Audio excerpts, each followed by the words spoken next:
Hi friends, welcome to news pocket. కేంద్రంలోని మోదీ ప్రభుత్వం మన దేశంలోని విమానయాన రంగంపై ఒక కీలక నిర్ణయం తీసుకుంది. ఎందుకంటే రీసెంట్గా ఇండిగో చేసిన ఒక పెద్ద విధ్వంసం మనందరం చూసాము. ఇండిగో సంస్థ తాను ప్రభుత్వం విధించిన నిబంధనలను ఫాలో కాకుండా ప్రభుత్వాన్ని సవాలు చేసే స్థాయికి రావడంతో మన దేశంలో కొన్ని వేల మంది ప్రయాణికులు ఇబ్బందులు పడ్డారు. ఇండిగోకు సంబంధించిన కొన్ని వేల విమానాలు క్యాన్సిల్ కావడంతో మన దేశంలో ఒక పెద్ద ఇష్యూనే రైజ్ అయింది.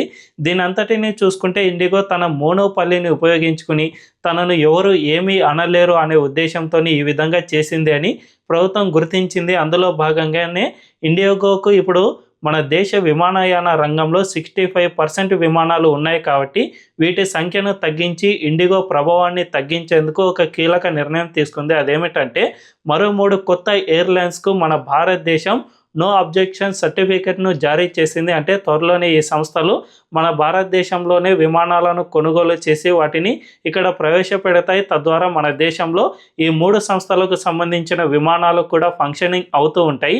ఈ సంస్థల పేర్లను ఒక్కసారి చూస్తే మొదటిది శంఖ్ ఎయిర్ అనే సంస్థ. ఇది లక్నో అండ్ నోయిడా కేంద్రంగా దీని కార్యకలాపాలు ఉంటాయి. ఇవి మన దేశంలో టైర్ 2 అండ్ టైర్ 3 నగరాల్లో ఫంక్షనింగ్ నిర్వహిస్తూ ఉంటాయి. దీంతో పాటు అల్ హింద్ ఎయిర్ అనే మరో సంస్థ కూడా మన దేశంలో ఎన్ఓసిని పొందింది. ఇది ముఖ్యంగా సౌత్ ఇండియాలో ఎక్కువగా ఫంక్షనింగ్ అవుతూ ఉంటుంది. అంతేకాకుండా ఫ్లై ఎక్స్ప్రెస్ అనే మరో సంస్థ కూడా ఈ ఎన్ఓసిని పొందింది. ఈ సంస్థ ఎక్కువగా కార్గో షిప్మెంట్లో పనిచేస్తూ ఉంటుంది. సో ఈ 3 సంస్థలు భవిష్యత్తులో మన భారతదేశంలో తన విమానాలను నడిపే అవకాశం ఉంది. తద్వారా ఇండిగో అండ్ ప్రస్తుతం ఉన్న ఎయిర్ ఇండియాకు సంబంధించిన విమానాలు వాటి ప్రభావం అనేది చాలా వరకు తగ్గే అవకాశం ఉంటుంది. ఎందుకు ఇటువంటి నిర్ణయం తీసుకుంది అనే విషయాలను మనం ఈ వీడియోలో తెలుసుకుందాం. అంతకంటే ముందు ఈ వీడియోను లాస్ట్ వరకు చూడండి. ఇందులోని కంటెంట్ కనుక మీకు నచ్చినట్లయితే ఖచ్చితంగా మా ఛానల్ను సబ్స్క్రైబ్ చేసుకుని బెల్ ఐకాన్ను క్లిక్ చేయడం అస్సలు మర్చిపోవద్దు. ఇక డీటెయిల్స్లోకి వెళ్తే జనరల్గా మన దేశంలో ఎప్పుడూ కూడా మోనోపలి అనేది చాలా అంటే చాలా ప్రమాదకరం. ఏదైనా రంగంలో ఒక సంస్థకు పెద్ద ఎత్తున మోనోపలి అనేది ఉంటే ఆ సంస్థ చెప్పిందే వేదం అవుతుంది. ఆ సంస్థ చెప్పినట్టే ప్రభుత్వాలు సైతం నడుచుకోవాల్సిన అవసరం ఉంటుంది.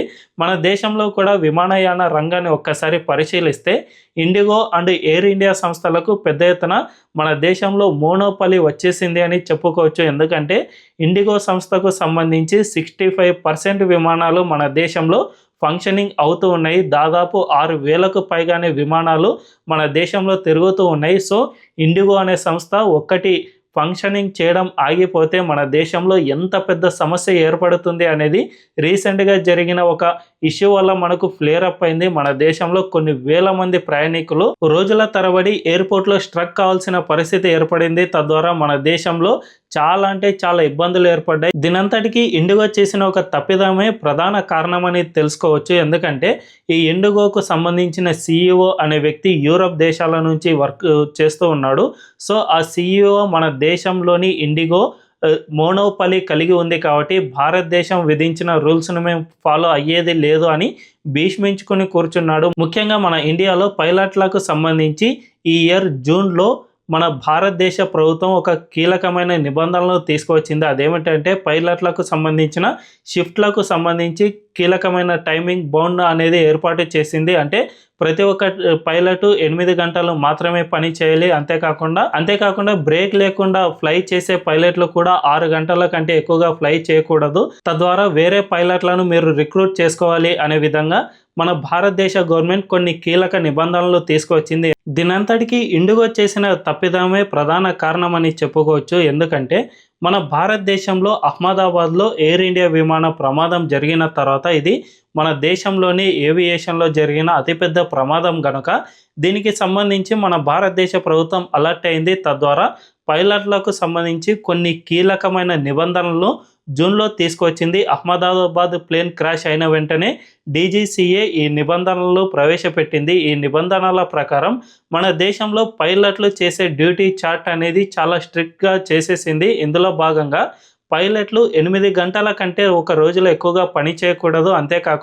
అంతేకాకుండా ఒక ప్రాంతం నుంచి మరో ప్రాంతానికి సుదూర ప్రయాణాలు చేసే సమయంలో పైలట్లు జస్ట్ 6 గంటలు మాత్రమే నిరంతరం పని చేయాలి, ఆ తర్వాత మరో పైలట్ను మార్చుకోవాలి అనే విధంగా ఈ నిబంధనలు తీసుకొచ్చింది. దీంతో పాటు పైలట్లకు వారానికి 2 రోజుల పాటు రెస్ట్ ఇవ్వాలని ఇలాంటి కీలక నిబంధనలు తీసుకొచ్చింది. ఎందుకంటే పైలట్ మైండ్పై ఎక్కువగా స్ట్రెస్ అయితే అది విమానంలో ఉండే ప్రయాణికులందరికీ కూడా చాలా ప్రమాదకరం. కాబట్టి పైలట్లు ఎంత ఫ్రీగా ఉంటే వాళ్ళు అంత బాగా వర్క్ చేయగలరు, తద్వారా ప్రయాణికులు కూడా సురక్షితంగా తమ గమ్యస్థానాలకు చేరుకోగలరు అనే విధంగా అందువల్ల మన డీజీసీఏ ఇలాంటి నిబంధనలు తీసుకువచ్చింది. అయితే వీటిని మన దేశంలో అన్ని విమానయాన సంస్థలు కూడా ఫాలో కావాలి, కానీ ఇండిగో మాత్రం దీన్ని ఫాలో కాలేదు. ఎందుకంటే ఆ విమానయాన సంస్థకు మన దేశంలో 65% వరకు మన దేశంలో ఉన్న విమానాలన్నీ కూడా ఇండిగోకు సంబంధించినవే. అందువలన మమ్మల్ని ఏమీ చేయలేరు, ప్రభుత్వం కనుక ఈ నిబంధనలు మరింత స్ట్రిక్ట్గా చేసినా కూడా మేము దీన్ని ఫాలో కాకపోయినా పర్వాలేదు, ఎందుకంటే మా దగ్గర 65% ఆఫ్ విమానాలు ఉన్నాయి కాబట్టి మేము కనుక ఫంక్షనింగ్ చేయడం ఆగిపోతే తద్వారా ప్రభుత్వమే దిగి వస్తుంది అనే విధంగా ఇండిగో సంస్థ ఆలోచన చేసింది. ఈ సంస్థకు ఉన్న CEO అనే వ్యక్తి యూరప్ దేశాలకు చెందినవాడు కావడంతో ఆ దేశాల నిబంధనలను మాత్రమే మేము ఫాలో అవుతాము అనే విధంగా ఇండిగో సంస్థ ప్రవర్తించింది. తద్వారా మోదీ ప్రభుత్వాన్ని సవాల్ చేసే స్థాయికి వచ్చింది. ఇదంతా చూసి అయితే ఈ సంస్థ మన దేశంలో ప్రయాణికుల రక్షణ కోసం తీసుకొచ్చిన నిబంధనలు మనం ఫాలో కావాలి అనే విధంగా ఎక్కడా కూడా ఆలోచన చేయలేదు. పూర్తిగా తన లాభాపేక్ష కోసం మాత్రమే పనిచేసింది. కాబట్టి ఖచ్చితంగా దీన్ని మోదీ ప్రభుత్వం చాలా అంటే చాలా సీరియస్గా తీసుకుంది. మన దేశంలో ఇప్పుడు ఇండిగో అండ్ ఎయిర్ ఇండియా ఈ 2 సంస్థలకు కలిపి 90% విమానాలు ఈ సంస్థలవే నడుస్తూ ఉన్నాయి. కాబట్టి భవిష్యత్తులో ఏమైనా జరిగితే ఈ 2 సంస్థలు కలిసి భారతదేశ ప్రభుత్వాన్ని సవాల్ చేసే స్థాయికి ఎదుగుతాయి. తద్వారా ప్రభుత్వానికి ఇది చాలా ఇబ్బందికరంగా మారుతుంది. అంతేకాకుండా ప్రయాణికులకు కూడా ఇది చాలా ఇబ్బంది. భవిష్యత్తులో ఇలాంటి సమస్యలు మరింత ఉత్పన్నం కాకుండా ఉండాలి అంటే ఈ 2 సంస్థల ప్రభావాన్ని తగ్గించాలి. అప్పుడు ఈ విమానయాన రంగంలో మరిన్ని విమాన సంస్థలను గనక పెనట్రేట్ చేయగలిగితే చాలా వరకు ఈ సంస్థలకు ఉన్న మోనోపలి అనేది తగ్గిపోతుంది. అప్పుడు మన దేశంలో ఒక సంస్థకు ఆధిపత్యం ఎప్పుడూ రాదు. తద్వారా ప్రభుత్వాన్ని సవాలు చేయడం, లేకపోతే ప్రయాణికుల భద్రతను గాల్లో పెట్టడం, ఇలాంటి సమస్యలు భవిష్యత్తులో ఎప్పటికీ కూడా ఉత్పన్నం కాకుండా ఉండాలి అంటే కొత్త సంస్థలకు లైసెన్సులు జారీ చేస్తేనే ఈ సంస్థలు దిగి వస్తాయి. అంతేకాకుండా మన దేశంలో ప్రయాణికులకు కూడా ఇది మేలు చేకూరుస్తుంది అనే ఉద్దేశంలో భాగంగానే మోదీ ప్రభుత్వం తాజాగా ఈ 3 విమానయాన సంస్థలకు లైసెన్సులను జారీ చేసింది. త్వరలోనే ఈ సంస్థలు కూడా మన దేశంలో తమ ఫంక్షనింగ్ అనేవి చేసుకుంటూ పోతాయి. తద్వారా ఈ దేశంలో భవిష్యత్తులో ఇండిగో లాంటి సంస్థల మోనోపలి అనేది అస్సలు నడవదు. అప్పుడు మన దేశంలో ప్రయాణికుల రక్షణే కాకుండా ప్రయాణికులకు అసౌకర్యం కలిగే ప్రవర్తన ఎప్పుడూ కూడా ఏ సంస్థ కూడా చేసే అవకాశం అసలు లేదనే చెప్పుకోవచ్చు. సో ఎప్పుడైనా కానీ ఒక సంస్థకు మోనోపలి వచ్చిందంటే అది ఎంత అంటే అంత హుందాతనంగా వ్యవహరించాల్సిన అవసరం ఉంటుంది. మనకు మోనోపలి ఉంది కదా అని తలబిరుసుతనంతో ప్రవర్తిస్తే అది కూడా మోదీ ప్రభుత్వానికి వ్యతిరేకంగా ఇలాంటి పనులు చేస్తే ఖచ్చితంగా వాళ్ళ కొమ్ములు విరిచే వరకు మోదీ అస్సలు వెనక్కి తగ్గడు అని మరోసారి స్పష్టమవుతోంది.